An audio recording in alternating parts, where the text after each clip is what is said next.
Really quick, if you haven't watched my previous video explaining what Stitched is, you might want to check that out. You can find links to that video in the description below or by going to stitchedthegame.com. From that site, you can also find the written version of the rules, as well as a printable cheat sheet that you can use for a quick reference to the rules. Alrighty.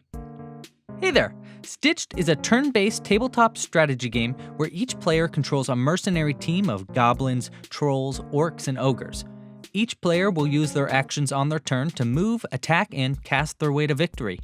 Your goal in the game is to either defeat all the enemy characters, complete a magic ritual, or capture the enemy's flag. On your turn, you'll roll a 6-sided dice to determine the number of actions that you have to use. Rolling a 1 or a 2 gives you 3 actions to use, rolling a 3 or 4 is 4 actions, and rolling a 5 or 6 gives you 5 actions that you can use on your turn. An action can be to move, attack, defend, mine, purchase, grab, cast, or steal. Let's just go through each of them. Move. Each character type has different stats like health, strength, intelligence, and speed. Each character on your team can move the distance of their speed. That's usually either fast or slow. Fast is the length of a playing card, and slow is the width. The only slow characters right now are these big guys, ogres and hobgoblins. All the rest are fast. Measure the distance from whatever part of your character is touching the ground. You cannot move through things or characters, but you can move vertically if you want to add obstacles like boxes onto the playing field. Quick note, and I'll repeat this again later. Moving is the only action that you can do multiple times in a turn with a single character. All the rest of the actions I'll be going over you can only do one time per character per turn. Attack. If you have a character within one distance, meaning one playing card length of an enemy character, you can attack. Don't forget, you're measuring the distance from the base of your character to the base of the enemy's character. To attack, roll your character's strength. An orc, for example, has 2 strength. This means that we'll roll 2 dice to determine how strong the attack was. Subtract your total from the enemy's health. Make sure that you have a piece of paper and pencil free to keep track of all your character's healths. I use a post-it note that also acts as a home base. When the character is out of health, they're stitched and have to leave the battlefield. Remember, you can only attack someone with a character one time per turn. You can attack with another character if you have one close, but the only action you can do twice with the same character is to move. Defend. During your turn, if you think you might get attacked on your enemy's turn, you can defend. To defend, roll your character's intelligence or strength, whichever one is highest. For an orc, that's their strength, 2, but for a goblin, that would be their intelligence, which is also 2. Take your highest dice roll and place it in front of the character you're defending. Now, if they're attacked, take that number and subtract it from the enemy's attack before taking damage.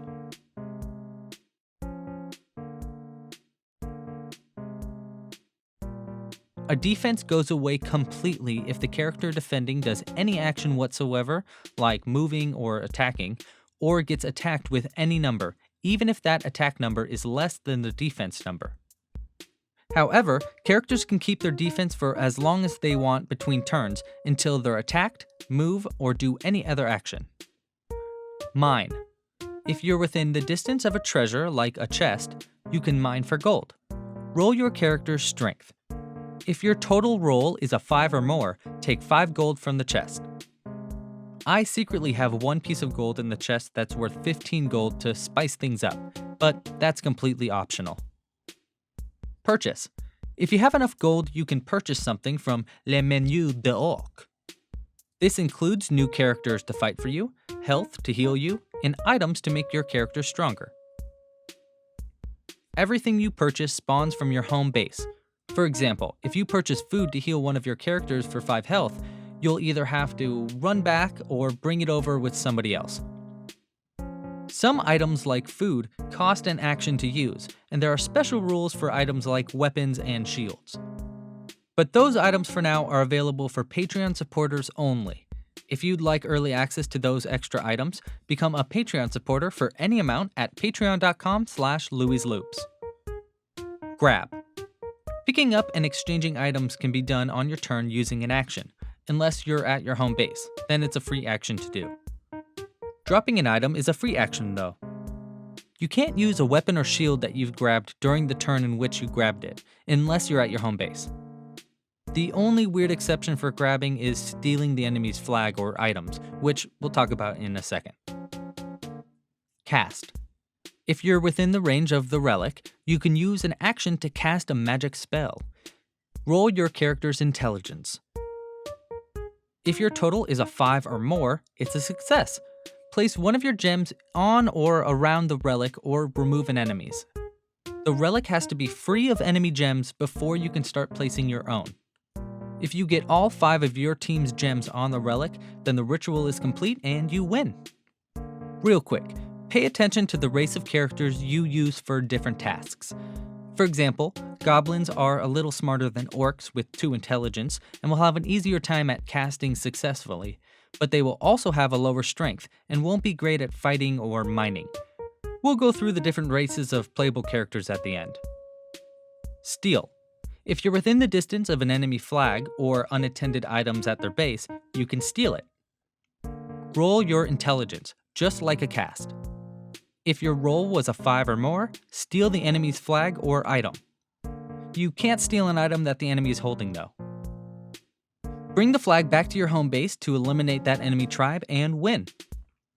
Once a character has stolen the enemy's item or flag, they cannot move for the rest of that turn. They may, however, do any other action. Here's the catch. You cannot eliminate with the enemy's flag if your tribe's flag is in the enemy's possession. You'll have to stitch the enemy holding your flag first before capturing theirs.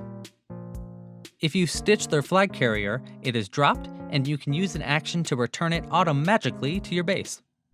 You cannot carry your own flag outside of the home base, but you can hold it while you're in there to force them to fight you first. So those are the actions. I know it seems like there's a lot going on, but honestly, it's really easy to get the hang of as you're going. I suggest printing out a few cheat sheets before you play to get a quick reference of the actions and items in the menu, or consider making one of these printable cards that have quick references printed on them and can also act as the playing card to measure distance for your characters. Setting up the battlefield. Battlefields can be wherever you'd like. I suggest at least a 3x3 foot space or dining room table size. Set up the battlefield with a relic and a treasure. Your relics and treasures should be an equal distance from both the home bases to make sure it's fair for each team. I like to set up the relic and treasure like this. This way the path to the relic is more of a journey. You can also place terrain on the court by adding boxes or books. You can set up the battlefield however you want, just make sure that everything is an equal distance from both home bases. Creating teams. Players are given a set amount of gold at the beginning of the game to spend on their tribe's characters and items that they want to play with, which spawn in or around the player's home base. Players must spend 50% of their beginning gold. I usually play with around 100 gold per team. When I play with 4 players, I usually play with 2 players per team, each one controlling their own tribe and flag, but sharing the amount of gold that they get in the start and throughout the game from mining. Playable characters. Here are the characters that I have so far to choose from. I call them the Goblinoids. Be on the lookout for more characters soon, and you can get early access to future characters by becoming a Patreon supporter. Goblins. Goblins are somewhat smart at 2 intelligence, making them good at casting. They're also relatively cheap at only 15 gold. The only problem is they're easy to take out and not very good in a fight. Trolls. Trolls have the same stats as a goblin, except have more than double the health at 15 health. This makes them really good sorcerers, perfect for casting or stealing the flag. Orcs. Orcs are the soldiers of the battlefield. 2 strength makes them pretty good at fighting and mining, and their speed is fast, but they ain't the sharpest tool in the shed, so be wary if you go to cast with one or steal the tribe's flag.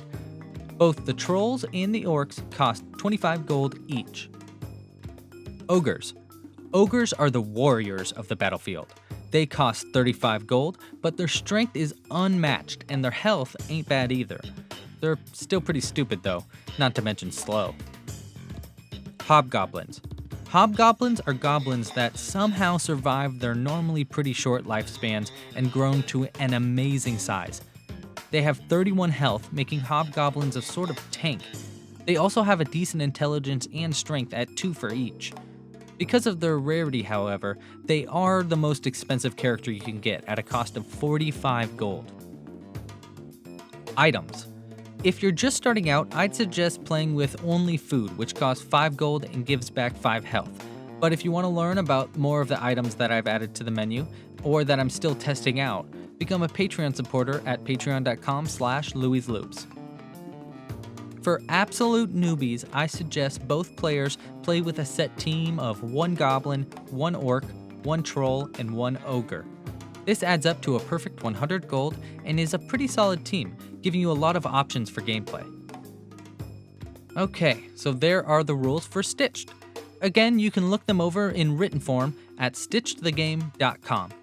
Thank you so much for watching, and please, when you end up playing a game, share a photo with me on the subreddit at reddit.com/r/stitched with no E. It would mean so much to me. Thanks again for watching, and pasta la pizza!